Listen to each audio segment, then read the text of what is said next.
evading firewalls. We have different techniques to evade the firewall, to fool the firewalls. So attacker uses different techniques to fool the firewalls, and one of them is bypass the firewall using the proxy server. Proxy server is used basically for doing the anonymizer.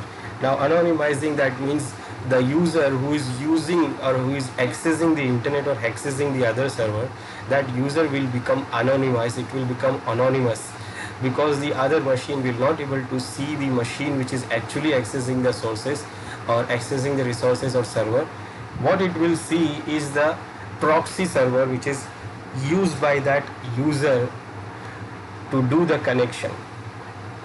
Now this feature of proxy servers used by the attacker to do the anonymizing, and to do the anonymizing and also to bypass the firewall.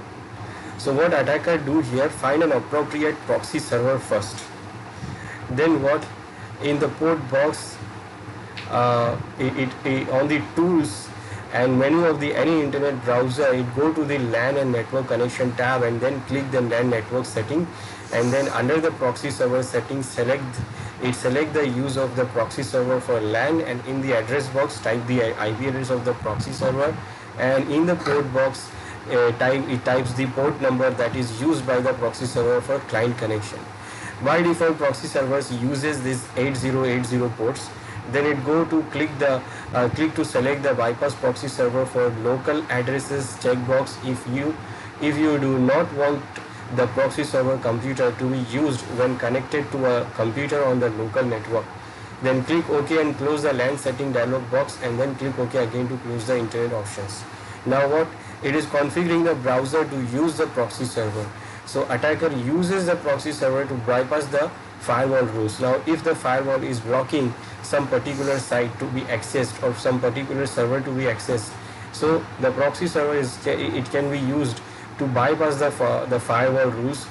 That means the attacker will not directly access the server, it will access through the proxy server, and the proxy server might be allowed to access that server or that site.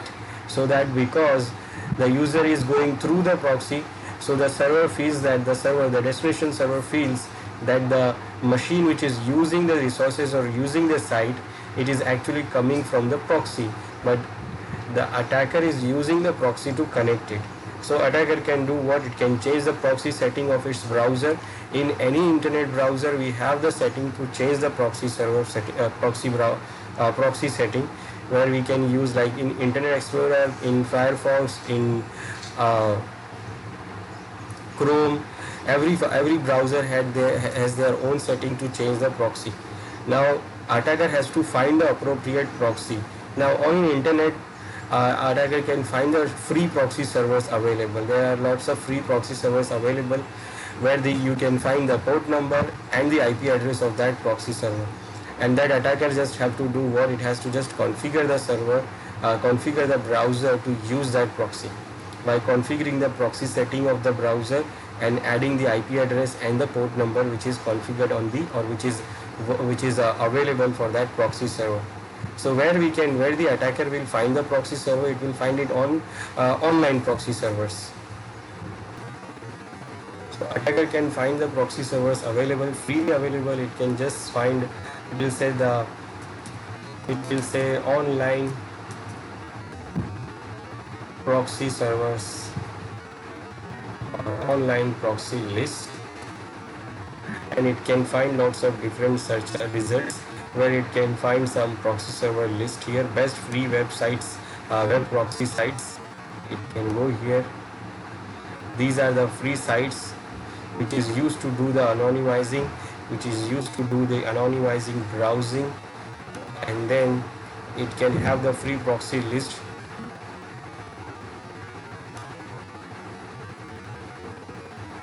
where it can see these are the different proxy servers available and from the different locations. Some of them from Japan, UK, Cambodia, Brazil, United Kingdom, Singapore, and what the attacker will just need what, the IP address and the port number which they are using. Mostly these proxies uses 8080, Some of the proxies are still using 80, some of the proxies are using a different port. So this attacker just have to find the appropriate proxy which is working properly, and it will just change its browser setting to support the proxy. Now for the browser settings, it will go to the setting for the browser, and under the advanced setting it will find the proxy setting here. This is for the open computer proxy setting, and under the proxy setting it has to just enable it to use the proxy server, and then it will have to put the IP address and the port number of that proxy which it finds from that site. So the port number and IP address it has to configure, and the proxy server will be available here. So attacker will use this to bypass the firewall rules, because maybe the firewall is blocking that particular user to access the server. So attacker can do what? It can use the different proxy server to go to that server, and what happened? The server will feel that this host machine is trying to access it, but actually the attacker is trying to access through this proxy server. So this is one of the options to bypass or evade the firewall using the proxy server. Then attacker can bypass the firewall through the ICMP tunneling method or different tunneling method. There are different tunneling methods we have. One of them is ICMP tunneling. So this can also be used by the attacker to bypass the firewall. Now by default, in firewalls, if the firewall is allowed this ICMP protocol and ICMP echo packets.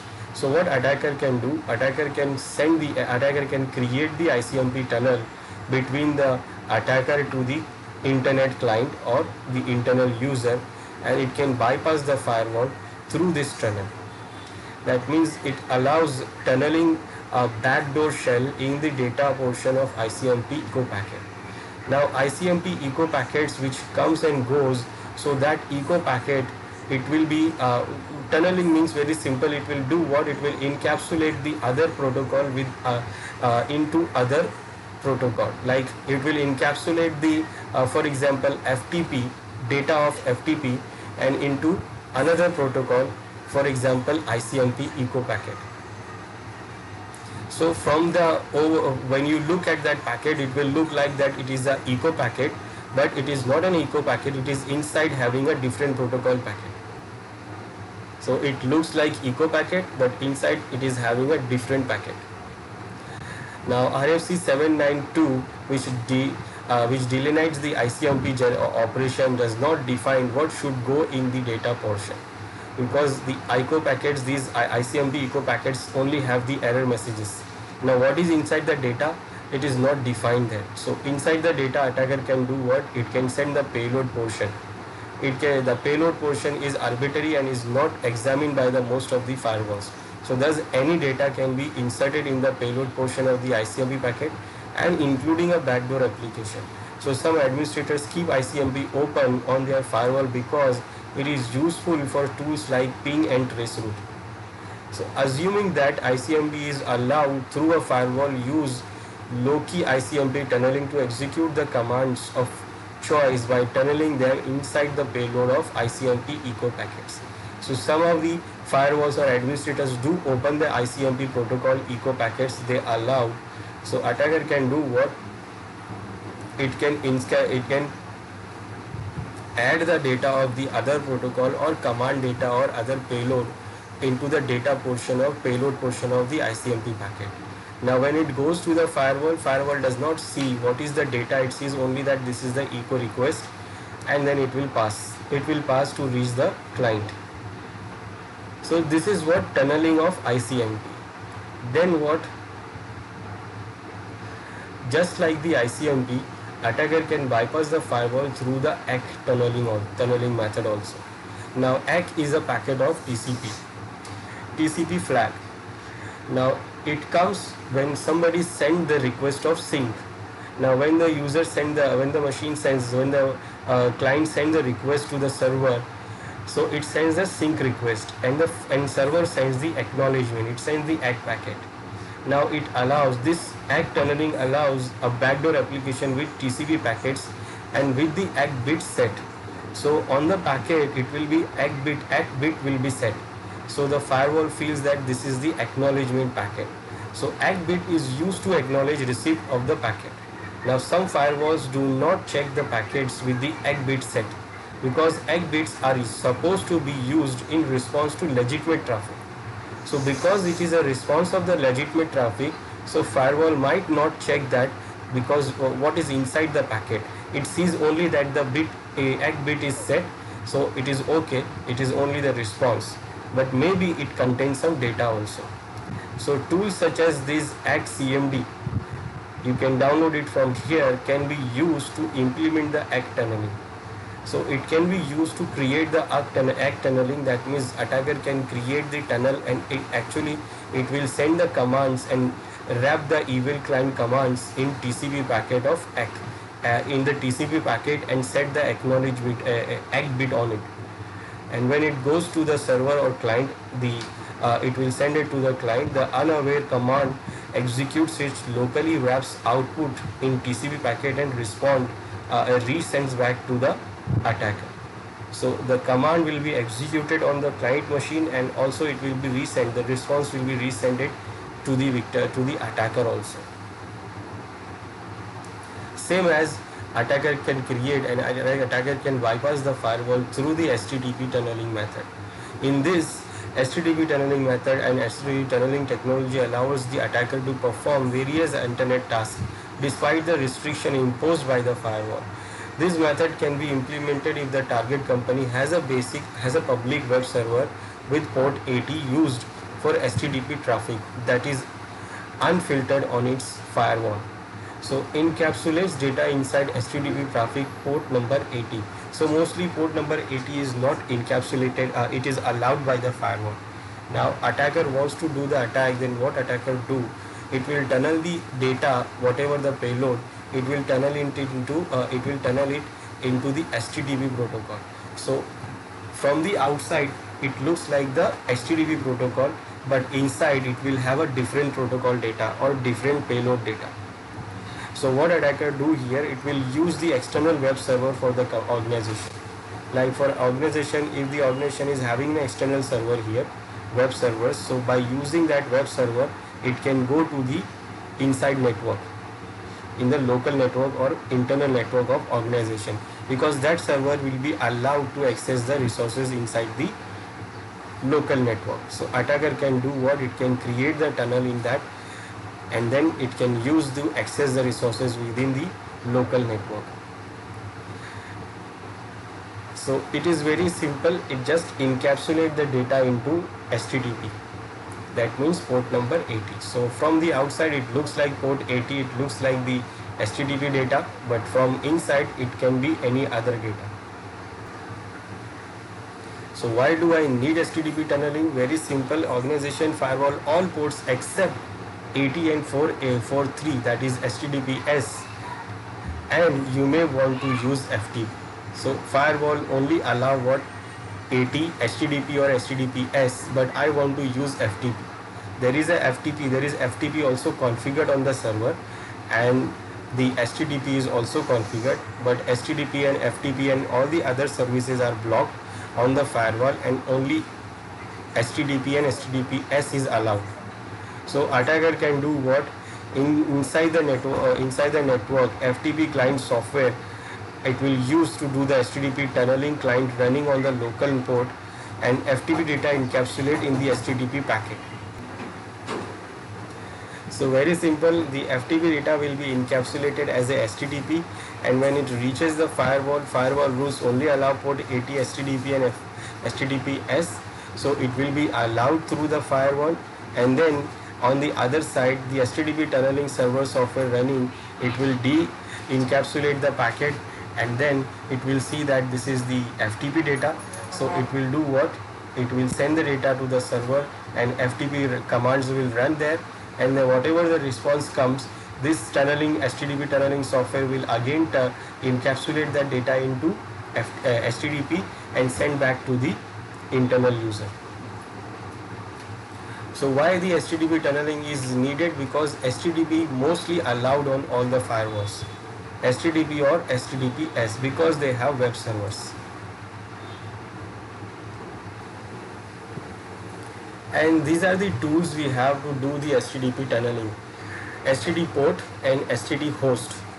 This HTTP port allows you to bypass your HTTP proxy, which is blocking you from the internet, and it allows you to use the various internet softwares from behind the proxy. Example: email, instant messages, point-to-point file sharing, ICQ, news, FTP, IRC, etc. and whatever. So we can use that to bypass the firewall by using the HTTP tunnel. So for creating that, we have these two tools, and both will work together. So on the other hand, on one side we'll run this HTTP host, and the other side we will run the HTTP port, which will encrypt, which will encapsulate the HTTP data, other protocol data into HTTP. Then for the tunneling, we have Super Network Tunnel also. We have this is a two-way HTTP tunnel software connecting two computers, and works like VPN tunneling but uses HTTP protocol to establish the connection. So we need this software to be available in both sides, so it can bypass the firewall by using the HTTP tunnel. Basically it uses a VPN tunneling, but it uses VPN over HTTP. Then we have also one more tool for tunnel, HTTP. We have HTTP tunnel. This HTTP tunnel acts as a socket server. SOC server allows you to use your internet application safely despite restriction firewalls. And this socket secure is an internet protocol that routes network packets between a client and server through the proxy server. So we use this here, HTTP proxy firewall here, HTTP proxy firewall is here. It uses here the HTTP tunnel server, and the end user which the HTTP tunnel client is used.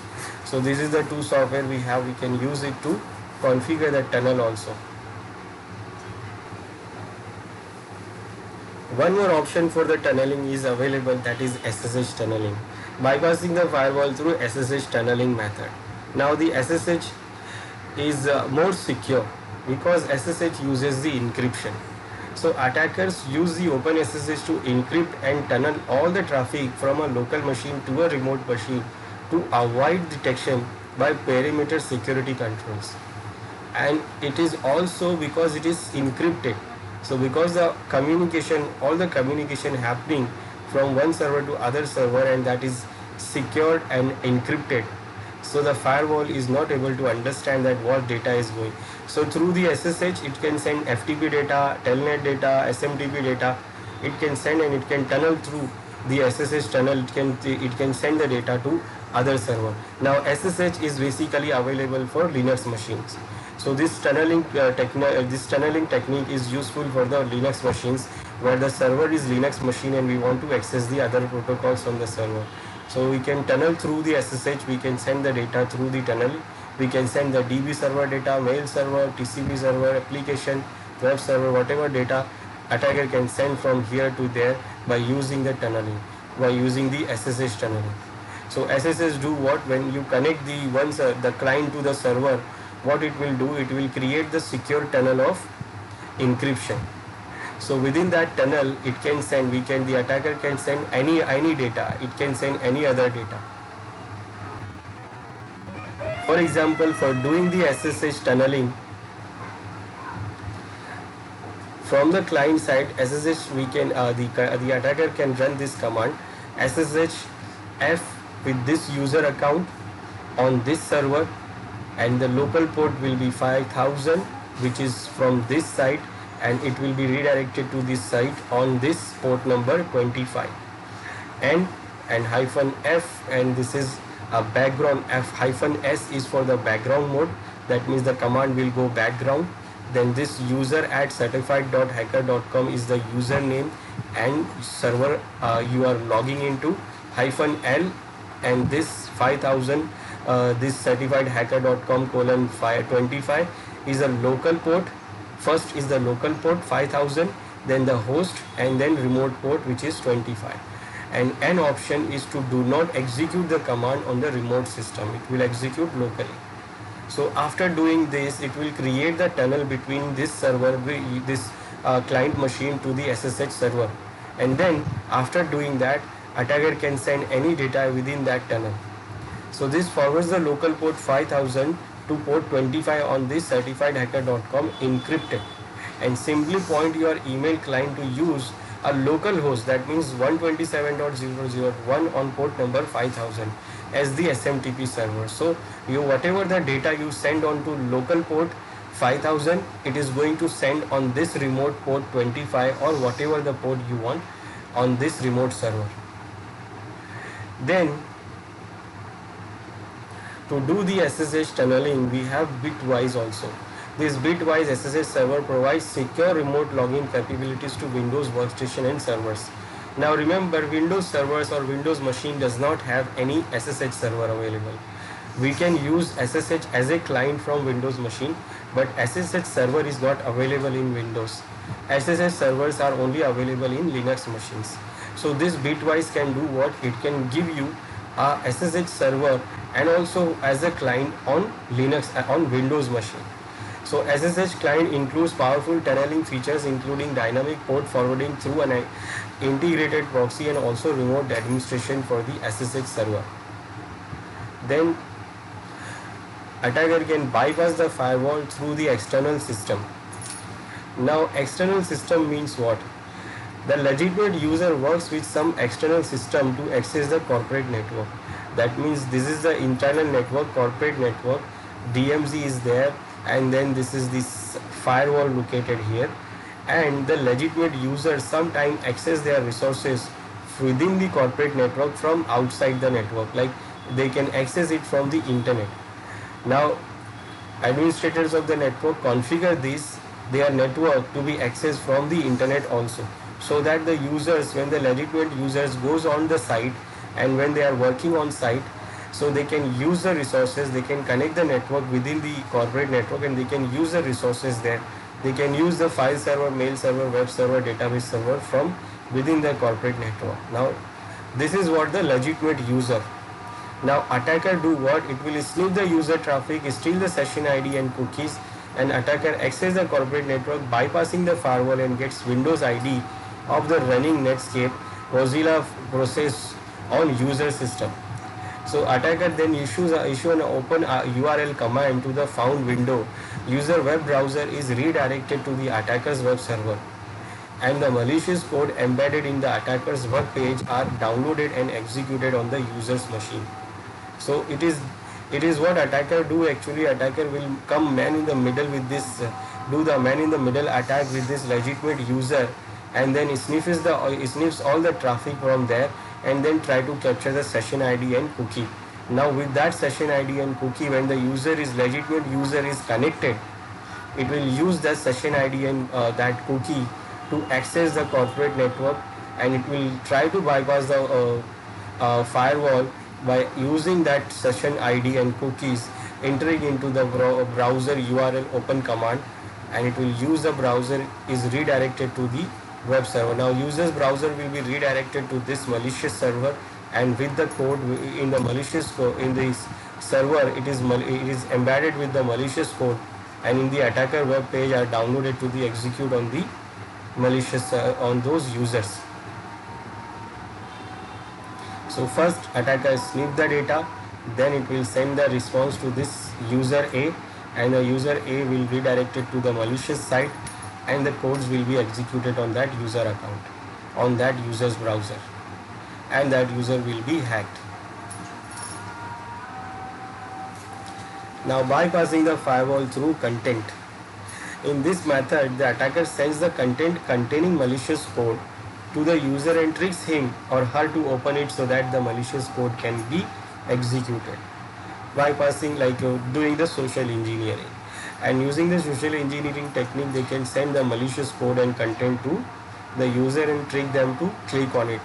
Now, for example, sending an email containing malicious executable file or a Microsoft Office document capable of exploiting macro bypass exploit. Now there are many file formats that can be used as malicious content carrier. Just like the Microsoft Office, we have macro. Macro is an executable or scripting language which runs on Microsoft Office, Excel and other documents. So it sends this exploited code with the user, with the file. Now when user open that file, it's sent through the mail. Now when the user open that file, it will get the window saying that there is a code, do you want to execute it or not. Now if the user is not aware about it, the user will say okay, execute the macro code, and when it executes it, that malicious code will execute and do what it can do. It can harm the system, or it can exploit the user machine.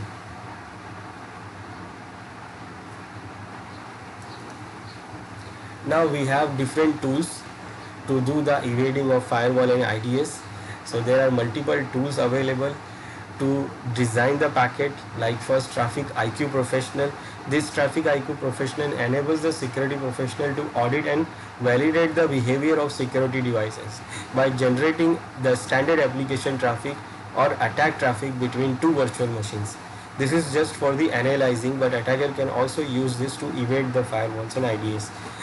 So this Traffic IQ Professional can be used to access, audit and test the behavioral characteristic of any non-proxy packet filtering device, including application firewall system, intrusion detection system, intrusion prevention system and routers and switches.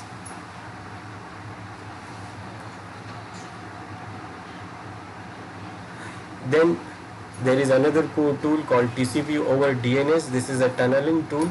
This TCP over DNS contains a special DNS server and a special DNS client. So the client and server work in tandem to provide a TCP and UDP tunnel through the standard DNS protocol. Very simple. It will do what? It will create the tunnel of DNS. So the data will be encapsulated as a DNS. So when the firewall, it goes to the firewall says okay, this is the DNS packet, and it will allow the packet, but inside it will be a different packet. Then there are many other tools we have for doing the evasion of these IDS and firewalls. Then packet fragment generators. Packet fragment generators, it is used to create or divide the packet into multiple fragments or design the different packets. We have Colasoft Packet Builder. This is a network packet crafter, packet generator or packet editor that network professionals use to build or craft all types of custom packets. For example, attacker wants to send a packet with the ACK flag set, so that it will do the ACK tunneling, or SYNC flag set to do the ACK flag set to do the ACK tunneling, or TC or ICMP tunneling. So it can craft the packet by using this Colasoft Packet Builder. Then there are some other packet builder tools are also, the packet fragment generators are also there. They are like HPing 3. We have Nmap also, ComView, FPing 3, Netscape, ToolPro, PacketGen. So these are the different tools of the packet fragment generators. Now how to detect the honeypots. Now honeypots are to fool or trick the attacker to believe that there are machines which is vulnerable, and when the attacker attacks on those machines, it will do what? It will record all the information from the attacker, like what is the source IP, what are the tools it is using, what are the method it is using, and then when the attackers try to attack on the real machines, the users, the organization will be ready for that, and it can block those source IPs also. So how the attacker can detect the honeypots? So attacker can determine the presence of honeypot by probing the service running on the system. So first attacker will try to probe what are the services running on the system. So attacker craft the malicious probe package to scan for services such as HTTP over SSL, that is HTTPS, SMTP over SSL and IMAP over SSL, that is secure. Now ports that show a particular service running but deny a three-way handshake connection indicate the presence of the honeypot. Remember, if the ports, now honeypot do what? It will show all the ports. So in honeypot it shows that all the vulnerable ports are running. So when you scan, it will show that there is all the ports are running on that server, on that honeypot server. But when you try to do the connection establishment, it will not do the connection establishment because it is not a real services running. It is just pretending that the service is running there. So what are the tools we have to detect the honeypot, or tools to probe the honeypots? We have SendSafe Honeypot Hunter, we have Nessus, also we have HPing. We can also do it by using the Nmap. So attacker can also defeat the purpose of honeypots by using multi-proxy Tor and hiding their conversation using encryption and steganography technology. So if the attacker is hiding himself by using the different proxies or Tor. So even the honeypot detects the attack, even the honeypots detect that somebody is scanning or somebody is doing something, still it is not able to detect the right IP or exact attacker IP because attacker is hiding himself through the proxy or multi-proxy using Tors. So this is the tool for detecting the honeypots, that is SendSafe Honeypot Hunter. The SendSafe Honeypot Hunter is a tool designed for checking list of HTTPS and SOCKS proxies for honeypots. So first, what are the features of this? Checks the list of HTTPS sockets and sockets 5 proxy with any ports, checks several remote or local proxy lists at once, can upload valid proxies and all except honeypots files to FTP, can process proxy list automatically every specified period of time, and may be used for usual proxy list validation as well.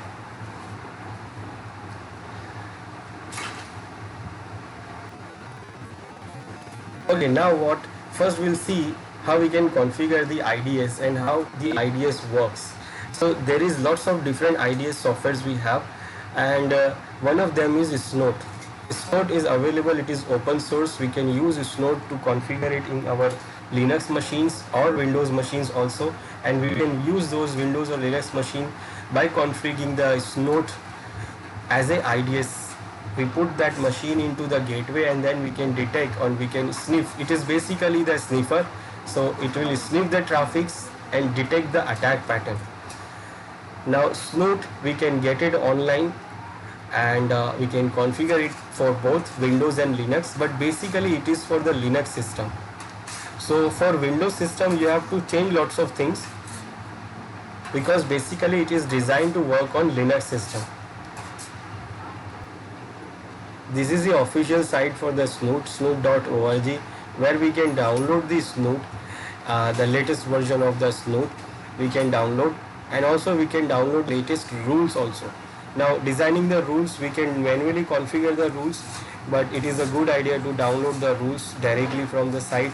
So it will have the new signatures also available, whatever the new trojans or new viruses or new attack pattern comes.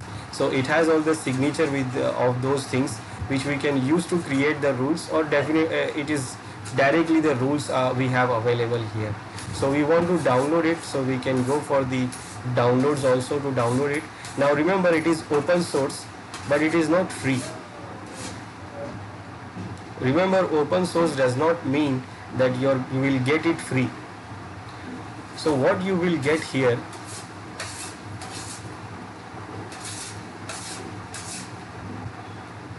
you will get this Snort 3.0 version available. We have this Snort available now, and also you can get the rules. Now you have these options available. Right now you can download the Snort here. Now when you go for the rules, now you see it is saying that this is the community edition and this is the registered edition, and this is for the subscribe.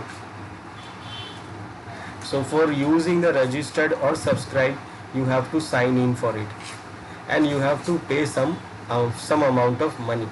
for the command for this community edition, this is available free. We can use the community edition, we can download it. We can download it for Windows also, and we can download it for Linux also.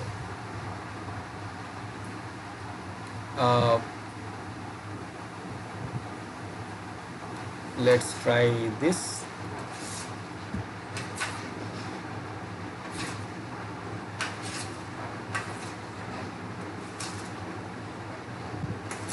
And it is giving me the rules here. And for the Snoot software, you can download it from here. Now I have already downloaded, so I can show you that. So let's go to the machine where we can configure the Snoot. Now this is a server where I'm going to configure the Snoot. It is having this IP 16.0.0.2 and the name of the machine is server2. Now here I'm going to configure this Snoot. So first I have to get the Snoot here. So here I have these intrusion detection tool, and inside I have this Snoot. So this is the Snoot I have, and the rules, I have downloaded the rules here. So I'm going to install the Snoot first. I agree, next, and is going to create a new folder under the C drive and is going to install there. So I will go with this, next.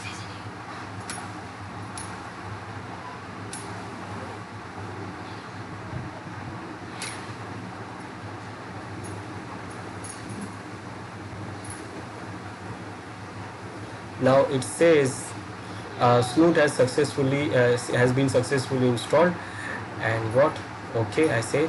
Now also it says the Snoot also required this WinPCAP to be installed on this machine, and WinPCAP can be downloaded from here. Now this is important. WinPCAP, it is required because it is basically the sniffer. So for sniffing the data, it needs the PCAP, and it says you can download it from there. But I have already installed it here. So WinPCAP 4.1 I have already installed here, and if it is not installed, then you have to install it. You can download it from there. What is the site it says, you can download it and install it here. But this is required, so you need to install this WinPCAP so that the Snoot will work properly. So now the Snoot is installed, and where it is installed, so it is installed under this C drive. Directly under the C drive you have this Snoot folder available here. Now what we'll do next, we will configure this Snoot to work on Windows. Now first, under this etc, it is having this configuration file for the Snoot. This is the configuration file of the Snoot. Now this is the default one, but I have some change files which has some other configuration because it supports the Windows. So I have these other file here under this, so I will use that file. From the rules, from downloaded rules, I will go to etc, and this is the change file here where it is having some rule configuration. So I will copy this file from here, and I will paste it on the location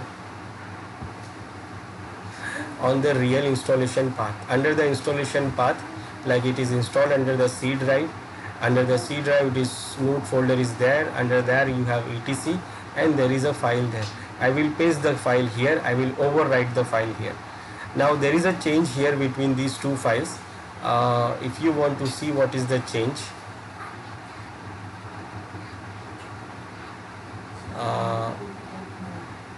you can compare both files, and maybe I have a command to compare. No. So we should compare. If you compare both the files, then you will understand that some of the rules are new here, which I have created, which we actually downloaded from the internet. So I can open it with this, and these are the configuration. and we have to change the configurations also. I will show you what configurations we have to change, but there are some rules added here. At the bottom you can see these include files, these rules files are added here. The new rule path, the files which is we have created, we have downloaded, so those names will be added here at the bottom. So these are the some new lines there which is not there in the default file. So if we see the default file here, the default which comes after the installation, this is the default one. If I open this also here, so you can see this is the default one and this is the change one, and the change one has this 733 lines, and this the default one is only having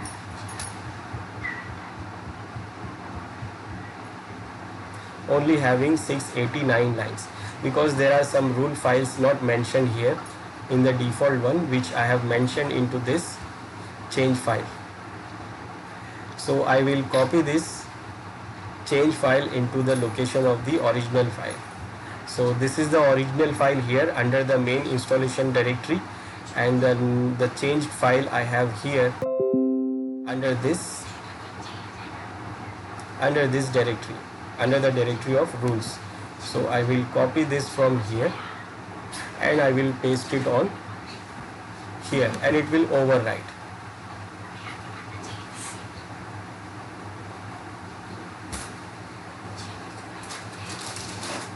Now after this, what I will do now, there are some rules available here. So under these rules we have these SO rules, we have these rules directory, we have these preprocessor rules. So I'm going to copy these rules under the main configuration directory. Now here we have these SO rules, but under the SO rule you have some rules there, only some rules, but here in this directory, which is I have downloaded the rules from the internet, from the Snoop site, so I have lots of rules here. So as you see here, I have lots of other rules available. So what I will do here, changed rule are there, so I will copy this and then I will paste it here in place of this, and I will overwrite this.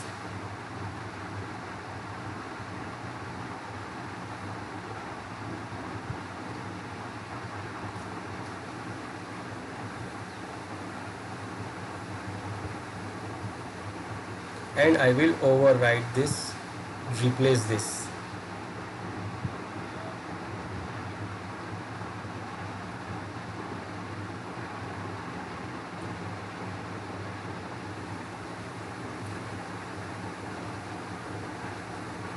Now same way I will copy this pre-process rules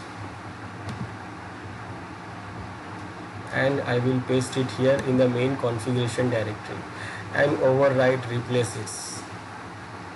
Then in the same way I will copy this rules and also paste it here and overwrite it. So these are the rules which we have I've downloaded from the internet, and I'm replacing those rules here.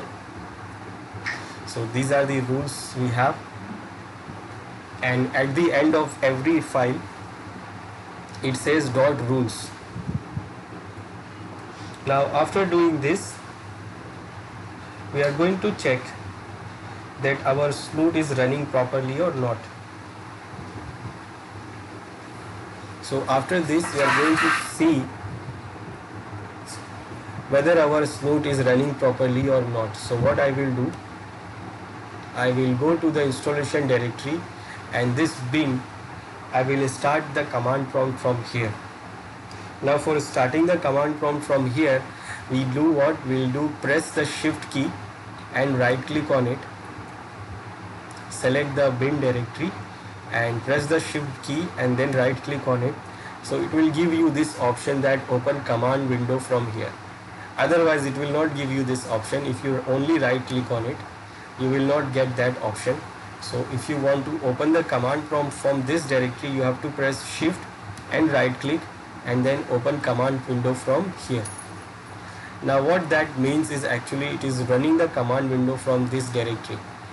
That means right now we are under C snoot bin. Now what I will do here, I will run the command to check the snoot is running or not. So I will run the command snoot here to check whether it is running or not. Now if it is giving any error here, if it is not running properly, then maybe you have not configured properly, or if you have not installed the WinPcap, then also you will get the error here. So let's see this.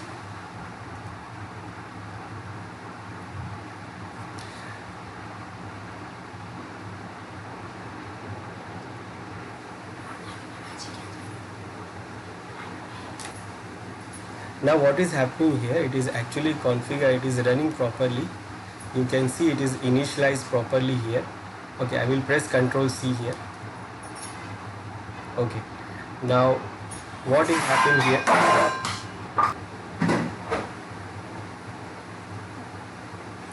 it is already initialized. As you can see here, it is initialization is complete. Now if it is not initialized, then you will see that WinCap is not installed or other thing is not properly configured. Now what error it is giving here is only the warning. It is giving the warning that no preprocessor configured. Now why it is saying this? Because we have not configured the configuration file. The main configuration file is not properly configured. Now we are going to configure it, because by default it is using the path as a window, as a Linux machine. I will show you that. And this is what we are configuring in Windows machine. So we have to change the path of these other files, other configuration files. So it is located under the C drive, under the snoot folder, but in Linux machine there is a path different. The file system is totally different. So it is by default using the file system style of the Linux. So we have to change that in the configuration file. Now if it is not initialized, then it is a problem, but it is initialized properly. That means it will work properly. So I press Ctrl C here to stop this and exit. The snoot is exited from there, so it is okay here. Now we have to configure it, and we have to configure the configuration file now. So now what? And one more thing we should check. I will run it from here again. One more thing we should check, snoot by using -w option, and this will show you the interface name, interface index number. This is also important to run the snoot, that your interface, if you have one interface, you will see the index number for that interface. If you have multiple interfaces, then you have to decide that which interface you want to run the snoot. So you have to see the index number for that interface. Now I have only one interface, and the index number for that interface is 1. So when I am running this, when I will run this, I will use this index number to run it. Okay, now what? We have to first configure this properly. So for that we will do configure the main configuration file from here.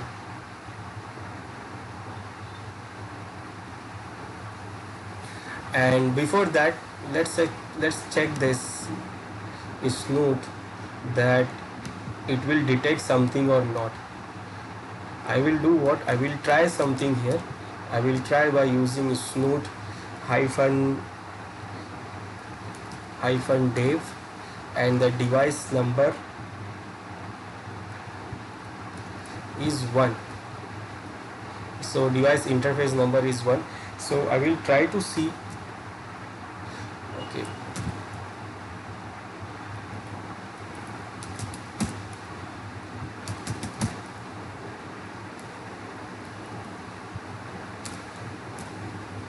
only one hyphen. So I will try to see that whether it generates the traffic or not. So I will open one more window here.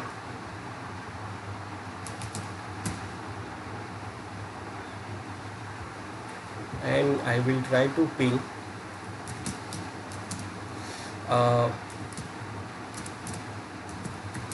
the other server.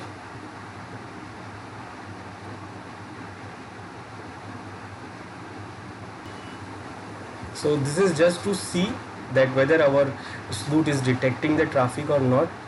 So I can use the ping command to see that whether it is generating the traffic or not. As we can see here in the background, you can see the window, it is showing lots of traffic. It is actually detecting lots of traffics. Now because our machine is connected to internet, it detects lots of traffic because in the background our machine keep working. It try to connect different sources of windows. So it is connecting that and it is generating those traffics. Now that means what? The sniffer is working, it is connecting, it is detecting the packets. Now we can configure this. Now I will close these windows.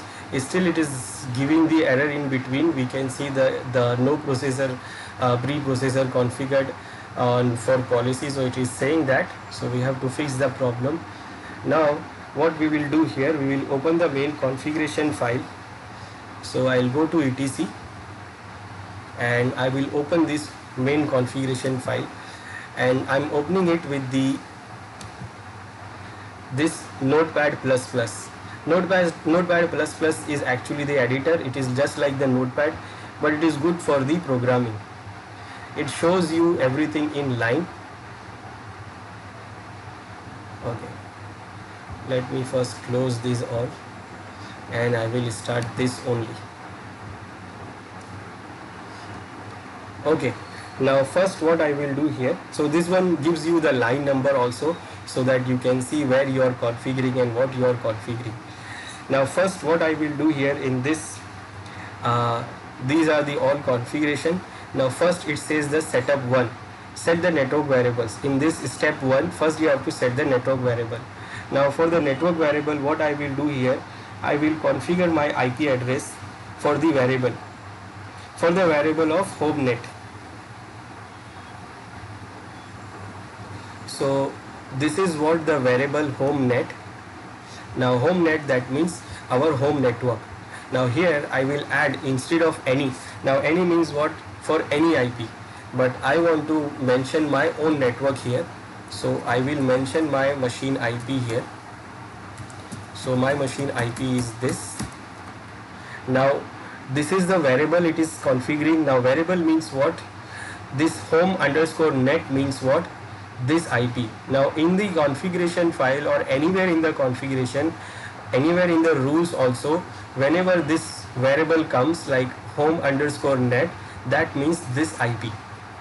So this variable means this IP, and now we don't have to use this IP everywhere or anywhere. We can use just this variable. Same as for this variable external IP, external net, and here we can put the specific IP also. But external means what? It is coming from internet or anywhere else. So it can be any IP or any network. So we can use any here. So for this I will use any, and for home network I am using my own IP.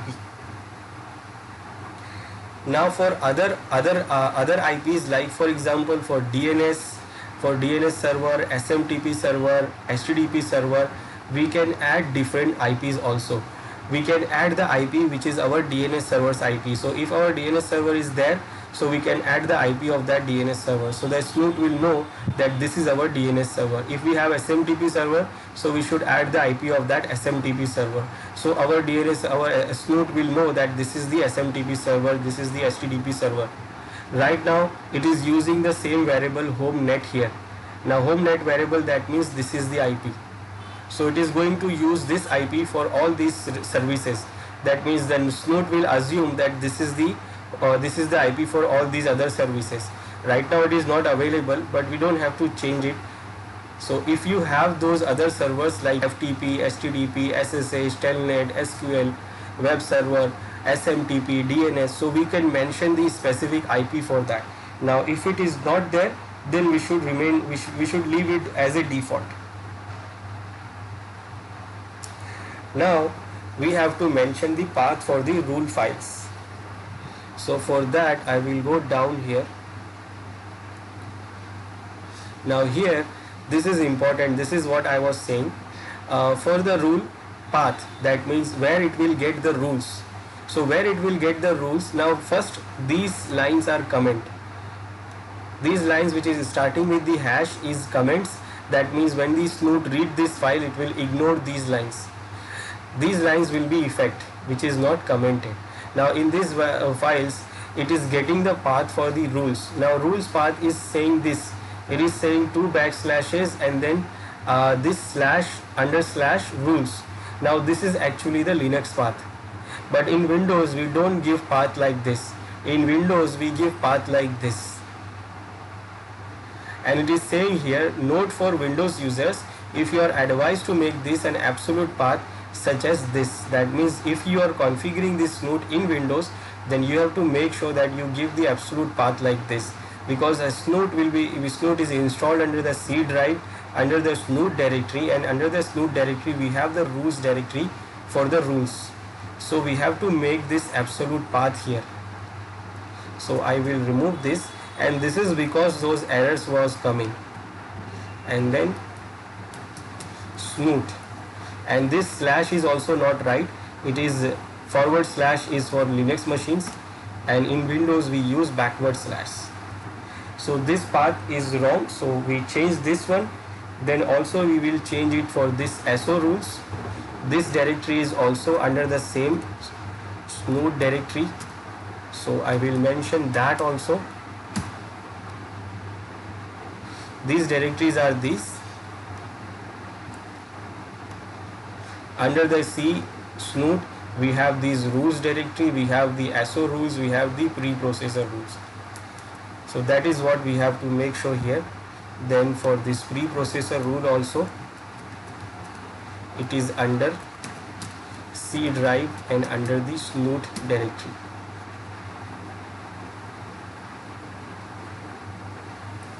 Then if you are using the repetition preprocessor set, then we configure this the directory for the white list file and the black list. Now white list, black list, that means if you want to allow someone or deny someone, then we can create the file for this, or we can create the rule inside the file, and where it will get the rule file, so we have to mention the path. It is saying under the rules, but this is not the right path. The right path is this C snoot, under the C drive snoot. So I will change this also. So under the C drive we have a snoot directory, and under that we have this rules directory where we can find the white list and black list file.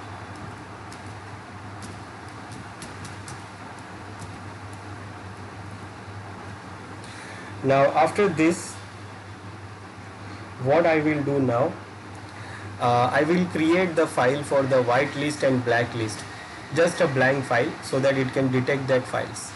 So I will go to the directory here. Under the rules, I will create two files. So I will open the notepad here.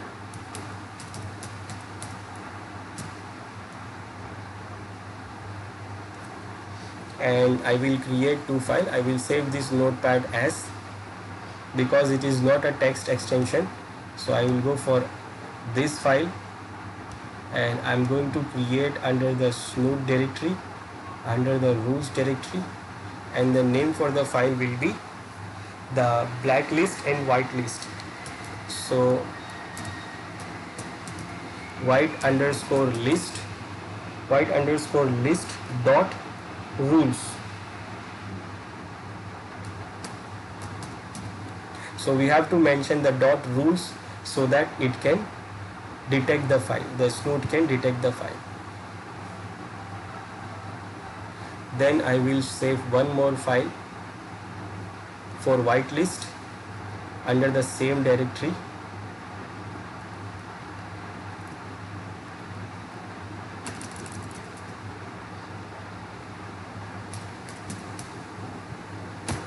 Black underscore list dot rules. So we have created the files. Now what? We have to change some more settings in the configuration files. So I'll go back to the configuration file, and then what I will do, I will go to this section number 4, step number 4 now. This is step number 3. First I will go to step number 4. Step number 4. Now here again we see the path is not right. Now this path is of Linux machine. Under the Linux machine, these dynamic preprocessor files will be located under USR local lib. Then in the snoot, this is the snoot directory there. So this is not right because we are using it on Windows machines, and in Windows machine we have a different path here. So we have a different path, and we can see here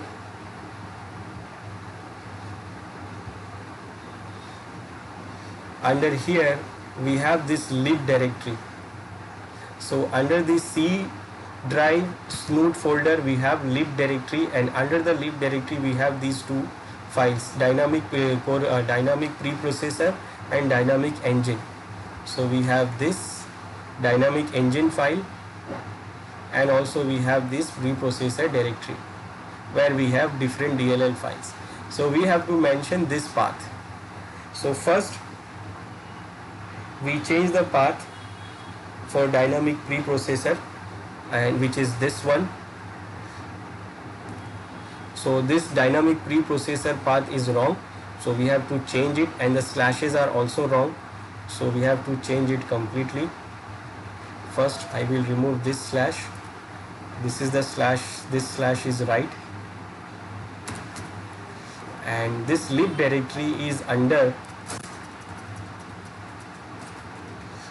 C drive, and under the C drive we have a snoot directory, and under the snoot directory we have lib directory, and under the lib directory we have this file, this directory.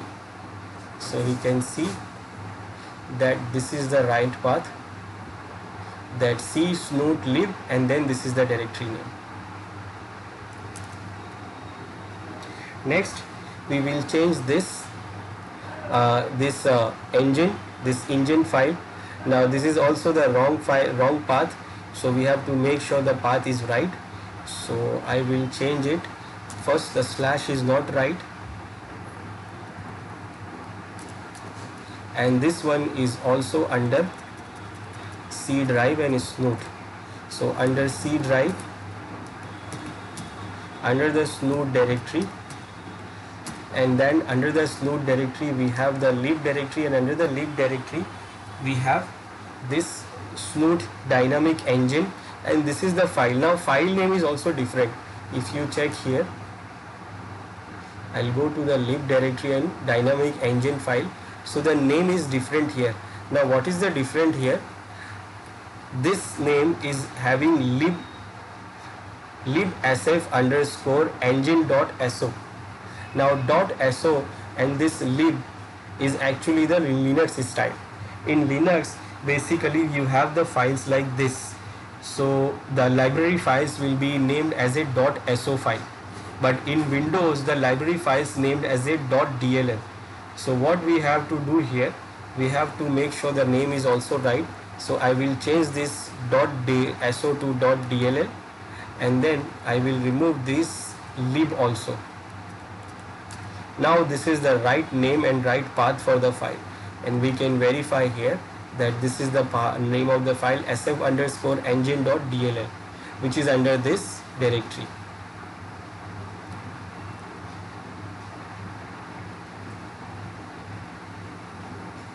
So this is the file. Now this one I will comment this because we don't have this, and we don't require this because we have already mentioned this here. Snoot dynamic preprocessor. So we don't have to make this path again. So I comment this. I added the hash here so that the system, this snoot will not read this line. Now what next? I will go to step 5 now. Now this is the step 5. This is step 5, and now under the step 5 what I will do, line number we can say the line number this 61 to 65. Now I don't need these things because in Windows these things does not required. So I will do what, I will comment out these all things, these all lines I will do comment it. So I will not use this, so I will comment out these lines.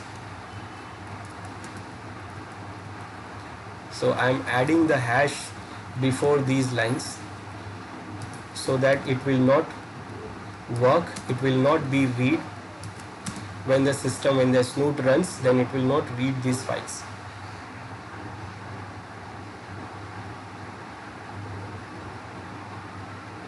Now next I will go down, and here under this line decompress decompress SF files, this one does not required here, so I will remove this ISMA LZMA, that is not required here. Now what next? Now I will go to step number 6.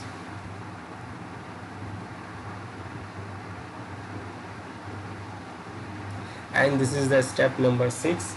Now under the step number 6, what I will do,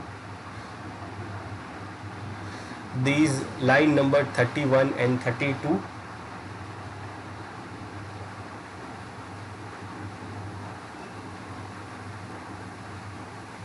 this is also not having an absolute path here for these files, classification and reference config file.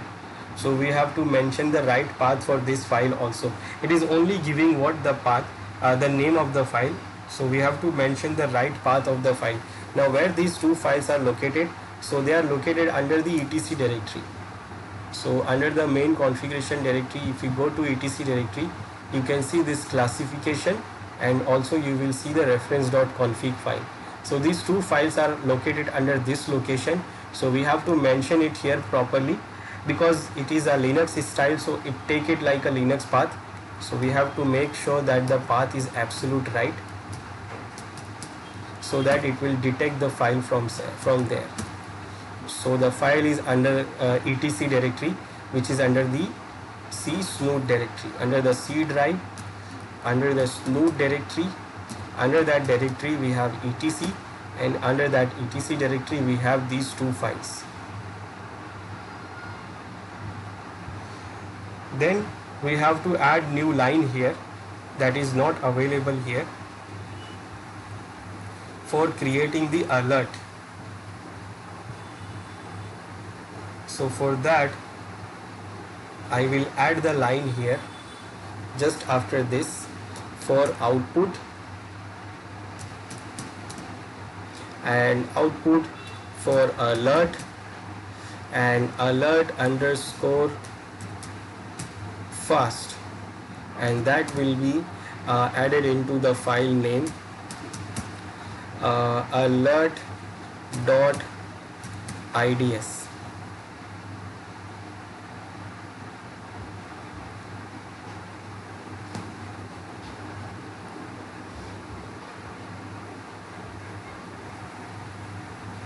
So almost we have done everything. Now last thing we will do, what we will comment also these lines, this line like this line, like this block for the preprocessor, it is no needed here. So I will comment out this, and I will first remove any slashes there, otherwise it will not be commented properly. So I will remove these slashes first, and then I will comment out these lines by adding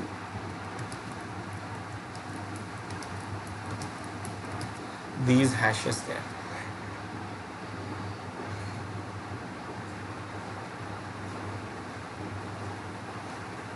Now we are done, and now I can save the file here.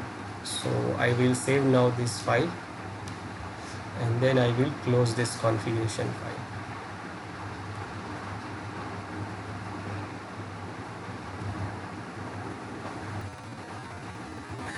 Just for checking the snoot is working or not, what I will do, I will add one rule here. Under the rule directory, I will create one rule here so that we can see that it is working properly or not. So this one is saved, so I will close this. Now I will go to the rules directory. Under the rules directory, just for checking, I will go for ICMP rules. ICMP info rules. I will open this file with Notepad++, and here I am going to create one rule to detect the ICMP ping.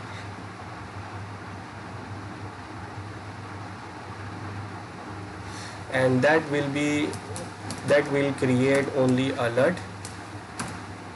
So it will start the message like alert, it is for ICMP, and then I will mention the variable for external net. So from external net, any IP, any port number which is coming inside, and for the home net,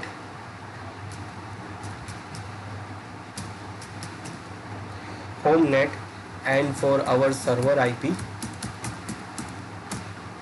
and then I will mention that it is going to show this message, and the message is will be like ICMP info, and it is just a info ping, and also the I code will be 0, and I type will be 8, and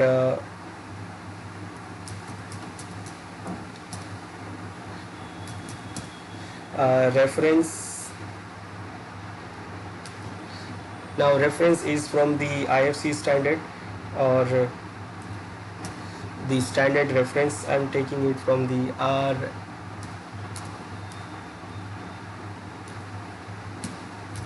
NIDS, ARC NIDS 135 reference code,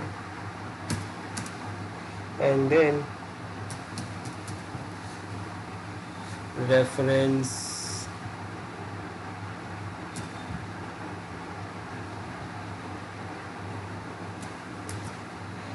of CVE of 1999 0265,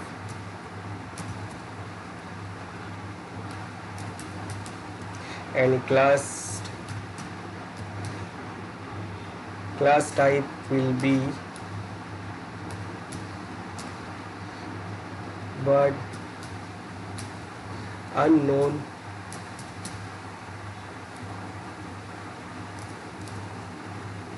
and SID will be 472, revision will be 7. Now this looks like a big rule. So rules are like this. These are the message, and like we can see here, what are the rules. Rules define that what it is going to do. First, it is going to alert, it is going to generate the alert here, and then from the external IP, which is the packet coming from external IP to internal network, so message will be generated like this, ICMP info ping, and this is the signature for the message. This is the signature for the packet. So it will match. If the signature will match, then it will do what? It will generate the alert. It will generate the alert on Snoot. Now what I will do, I will save this, and then I will close it. Now we'll try to see that whether the Snoot will detect this or not, and whether the Snoot will generate the error or not. So for that, what we'll do, we will start the snoof. We will go to this directory, we will start the directory here, run the command from this directory, and to run the Snoot, we will run the command snoot -i. Now here we have to mention the index number of our interface, which is 1. Basically right now we have only one interface.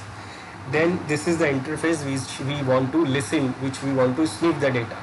Then -a is to so it is to show the console alert, like where it is going to show the output. So it is going to show the output. I want to show it on the console. That means directly on this console. We can write the alert and messages into the log server also. We can mention the log server but right now I wanted to see the alerts and messages on the terminal directly. Then I will mention the C configuration file. So the configuration file is located under C snoot and under the etc directory. This is the main configuration file. So it is going to take the configuration from this file, and then I will mention the log option. So it is going to generate the log, and the log will be generated under the snoot directory, and under the snoot we have log directory. So here it is going to generate the logs, and then I will mention the output option for the key map. So I will say SCSI will be that. Okay, now this is the command, and then I will press enter to start the snoop. Now if you get any error, that means you have made something wrong in the configuration. Wrong in the configuration, maybe you have configured the wrong spelling or something, you have not given the proper option, missed some commenting or something, you will get error. So let's see, and here we get the error. What is there? Now when you get the error, then you have to check the properly that what you have made something, if you have made something wrong or some problem. Like here, what is it saying, that under the configuration file line number 246 missing or incorrect dynamic engine library. So there is a problem in the main configuration file which I have missed. So I will check this first. So it is not that you will see it will run directly in one time.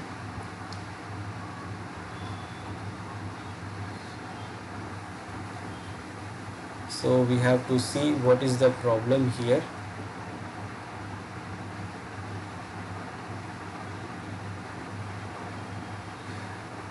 Okay, it is saying that this is not right on line number 246. So it is mentioning that something wrong here. Now what is wrong here? Did I give a wrong path or wrong name? So I have to verify this first.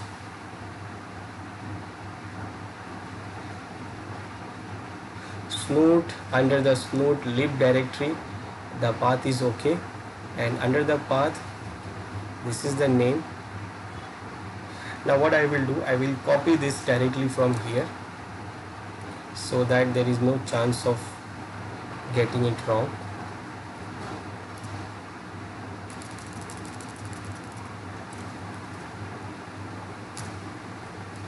Okay, then the file name is sf and engine.dll. So sf underscore engine.dll.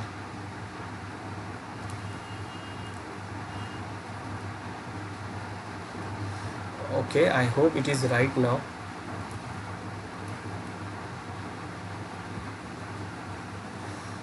Okay, now let's try again.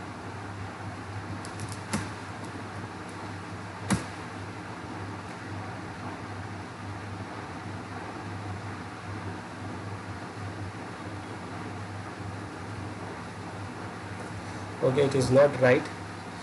So let me check what is the error. Okay, I got it. Something it is right actually. This one is right, but the problem is this. At the beginning, what is the variable we are setting here? It says IP_var, but basically for Windows machine it only use var. So we have to replace this also. So that is what I missed. So what I will do here, I will go to replace now. I open this replace command here, and I will replace what? All the IP_var to var. So it needs only var here. So this is what I missed. So I will replace this all, and now you see wherever there is IP_var, now it is var only. Okay, now I will save this, and now let me try again.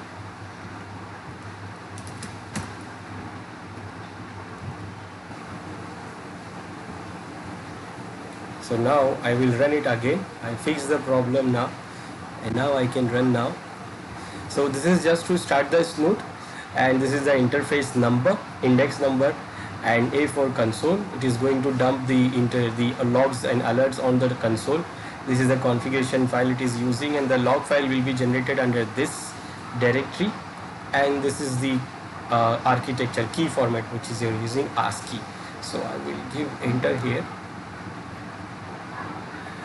and now it is running and it is initializing the rules we have created. We have created one rule there for the ICMP detection. It will detect the ICMP ping if anyone do the ping request, if anyone send the ping request to this. Okay, it is starting now.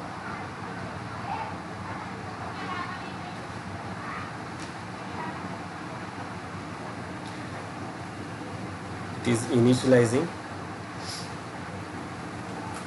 and now it is running here, and it is commencing the packet processing. This is the PID for the process of this snoot. Initialization is completed. Now if any attack or anything comes, then it will detect.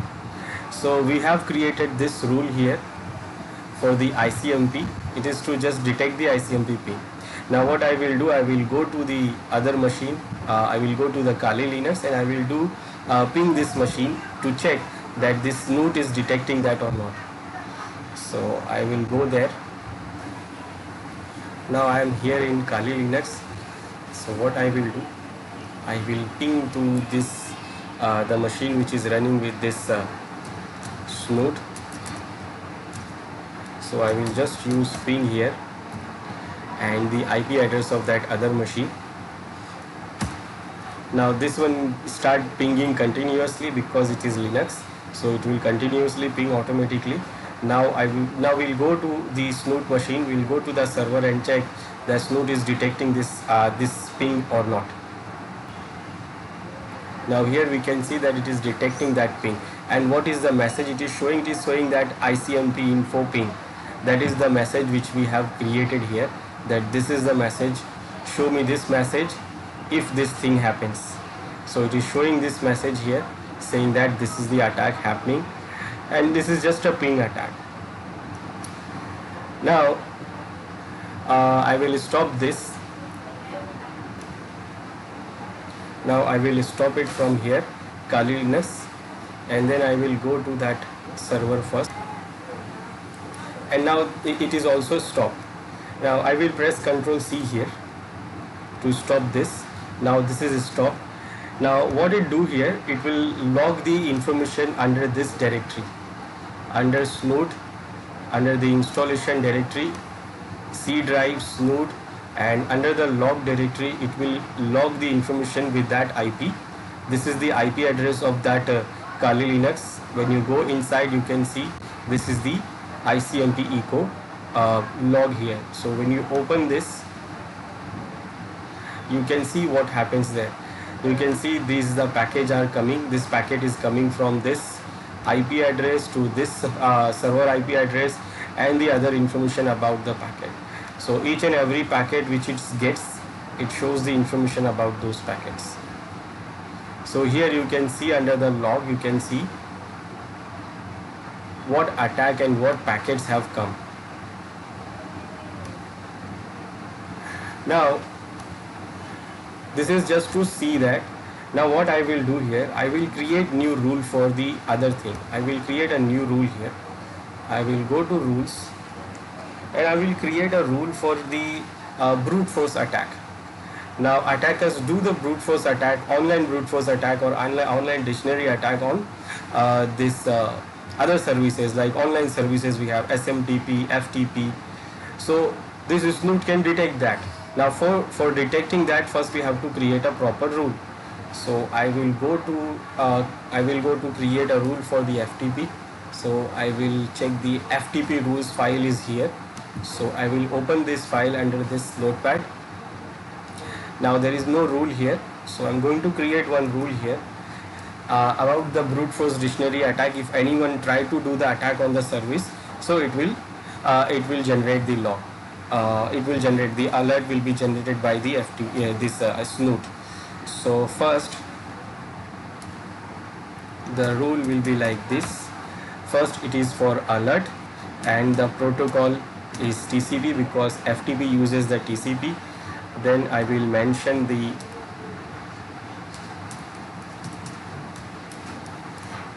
external net. So data coming from external net for any protocol, any port number, that means the source port can be any, and for inside it is going to be the attack on the home net. So I will mention the home.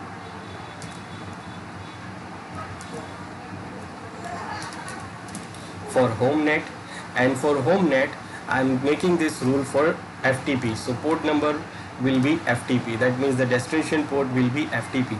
Remember the arrow is coming from outside external to inside home. So anyone who is sending the request for 21. Now what? So we'll match the signature or message. We'll put the message here. So the message will be, now here whatever the message we want to set, we can set the message there. So I will set like I will say that this will be the possible FTP brute force attack.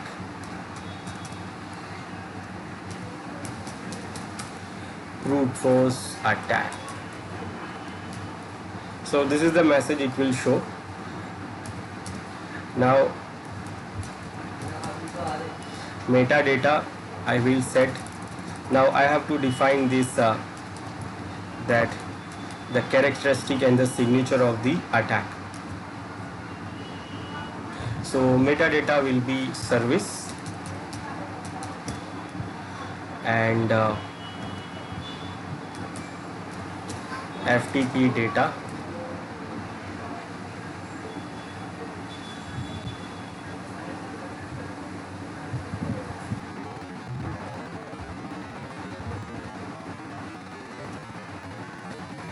then session will be binary,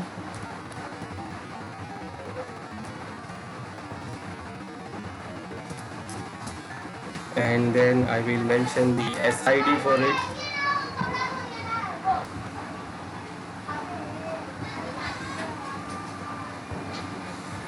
Okay, SID 1000011, and revision number will be 001. And then fine. So what I did here, I created the rule here. I created this rule here under the FTP, and okay, that's it. So when someone try to do the attack on FTP service, so if the characteristic or signature for that it matches this characteristic or signature, then it will do what? It will show this message, it will log this message, the snoot will log this message. Now what I will do, I will save this here, and then I will start and also we should have to check that there is a FTP service available here or not. So I will do what? I will check it that this machine is listening on FTP service or not. So I will go with this netstate command, and we can see that our machine is listening on this port number 21. That means FTP services are running here. So what I can do, I can start this snoot. So I will start this by the same command, and I will say yes, run it. It is initializing the rule, and if we have made any mistake on the rule, then it will show error here. Okay, it is okay now, initializing it. Now snoot is ready and it is ready to listen. Now what I will do, I will go to the Kali Linux, and I will try to run the attack on this FTP service. I'll try to run the online attack, online password attack, online brute force attack. So what I will do, I will go to Kali Linux now.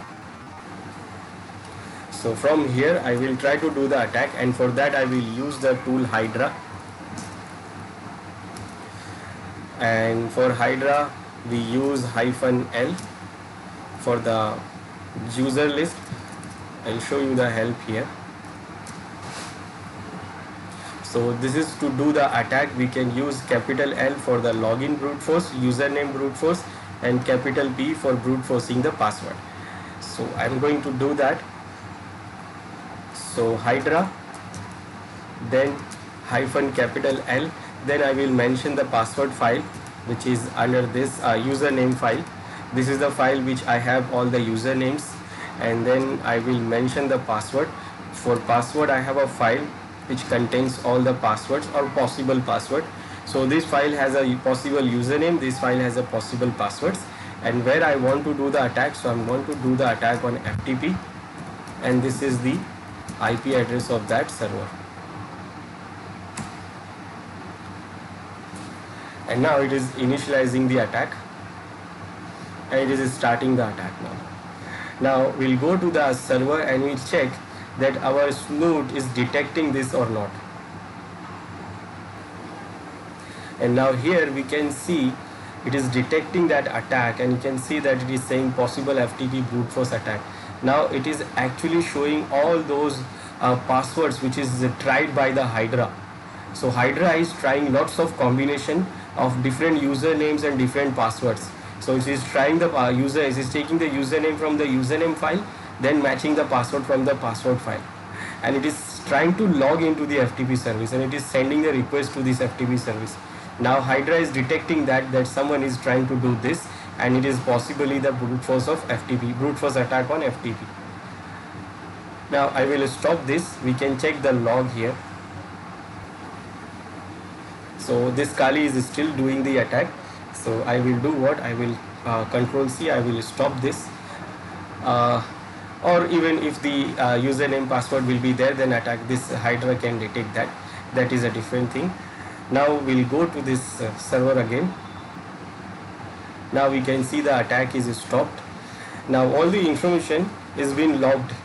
So I will press C here to close this. Now what I will do, I will go to check the log.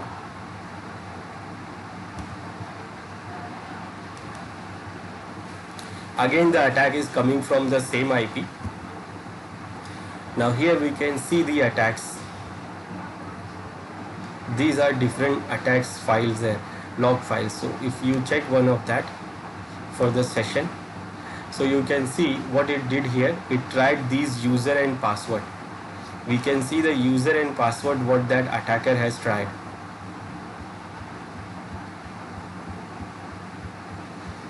So these are the username and password it has tried. Then, and it has tried for multiple time. So we can see the sessions here.